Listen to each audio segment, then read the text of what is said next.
இன்றைக்கி afternoon long video upload பண்ணேன். என்னன்னு தெரியல, ரிஸ்யூம் அப்லோட்னு வந்துருச்சு. ஒரு 50% அப்லோட் ஆச்சு. அதுக்கப்புறம் என்னன்னு தெரியல, ஸ்டாப் ஆகிடுச்சு.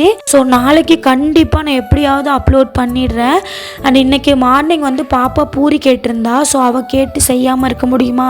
அதனால இன்றைக்கி பூரியும் உருளைக்கிழங்கும் கடலமாவும் போட்டு குருமா தான் செஞ்சேன். உருளைக்கிழங்கு போட்டு கடலமாவு குருமா எப்படி பண்ணுறதுன்னு ஷார்ட்டாக சொல்கிறேன், நோட் பண்ணிக்கோங்க. உருளைக்கிழங்கு பெருசாக இருந்தால் அதை 2ஆக கட் பண்ணி குக்கரில் போட்டு உருளைக்கிழங்கு மூழ்கிற அளவுக்கு தண்ணி ஊற்றி கொஞ்சமாக உப்பு போட்டு 3 விசிலுக்கு வேக விட்டுருங்க. கடலை மாவுல தண்ணி ஊற்றி நல்லா கரைச்சி கட்டி இல்லாமல் ஒரு ஓரமாக வச்சுக்கோங்க. வெந்த உருளைக்கிழங்கு தோலை உரிச்சு மசிச்சு ஒரு பிளேட்ல வச்சுக்கோங்க. சின்ன நெல்லிக்காய் சைஸ்க்கு ஒரு துண்டு இஞ்சி துருவி எடுத்துக்கோங்க. அப்புறம் 4-5 பல் பூண்டு துருவி வச்சுக்கோங்க. வெங்காயம் தக்காளி பச்சை மிளகாய் கட் பண்ணி வச்சுக்கோங்க. கருவேப்பிலை தேவையான அளவு எடுத்து வச்சுக்கோங்க. இப்போ ஒரு கடாய் வச்சு அதில் எண்ணெய் ஊற்றி எண்ணெய் நல்லா காஞ்சதுக்கப்புறம் கடுகு சேர்த்து கடுகு நல்லா பொரிஞ்சது அதில் கொஞ்சமாக பெருங்காயத்தூள் கருவேப்பிலை பச்சை மிளகாய் சேர்த்து ஒரு வதக்கிக்கோங்க.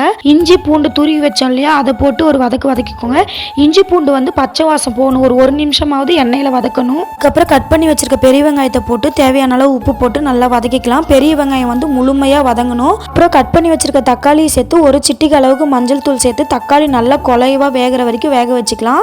அப்புறம் மசிச்சு வச்ச உருளைக்கிழங்கு சேர்த்து ஒரு நிமிஷம் நல்லா வதக்கிக்கோங்க. அப்போ தான் உப்பு காரெல்லாம் உருளைக்கிழங்குல இறங்கும். அதுக்கப்புறம் கரைச்சி வச்சிருந்த கடல மாவை எடுத்து ஊற்றி இந்த குருமாக்கு தேவையான அளவு தண்ணி ஊற்றி நல்லா கொதிக்க விட்டுருங்க. கடைசியாக மல்லி இலை தூவி இறக்குனா நம்ம கடல மாவு சேர்த்துருக்கனால குருமா சீக்கிரமாகவே கெட்டி ஆயிரும். அதனால கொஞ்சம் நிறையவே தண்ணி ஊற்றிக்கோங்க. சைட் பை சைடு நான் பூரியை சுட்டுட்டேன்.